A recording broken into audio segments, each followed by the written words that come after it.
ఆంధ్రప్రదేశ్లోని అధికార వైసీపీకి మరో బిగ్ షాక్ తగిలింది. గుంటూరు జిల్లా నరసరావుపేట వైసీపీ ఎంపీ లావు శ్రీకృష్ణదేవరాయలు పార్టీకి రాజీనామా చేశారు. పార్టీ ప్రాథమిక సభ్యత్వంతో పాటు లోక్సభ సభ్యత్వానికి రాజీనామా చేశారు. పల్నాడు ప్రజలు తనని ఎంతగానో ఆదరించారని, గత ఎన్నికల్లో భారీ మెజారిటీతో పార్లమెంటుకు పంపించారని గుర్తు చేశారు. నియోజకవర్గం అభివృద్ధి కోసం తన వంతుగా కృషి చేశానన్నారు లావు శ్రీకృష్ణదేవరాయలు.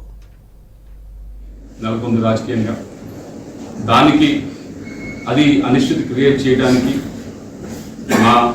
నేను చేసింది కాదు, లేకపోతే ఆ అనిశ్చితి కోరుకుంది నేను కాదు.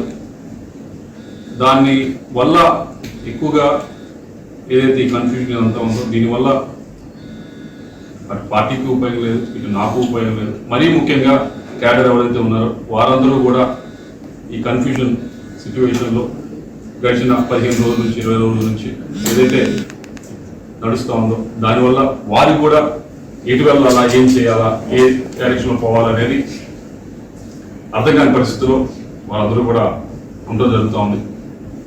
దానికి ఏదో ఒక విధంగా తెరదించాలి, ఏదో ఒక విధంగా ఫుల్ స్టాప్ పెట్టాలనేదే ఇప్పుడు పార్టీలో ఉన్నాను. పార్టీ సభ్యత్వానికి వైఎస్ఆర్ కాంగ్రెస్ పార్టీ సభ్యత్వానికి రాజీనామా చేస్తూ అలాగే పార్లమెంట్ సభ్యత్వానికి కూడా నేను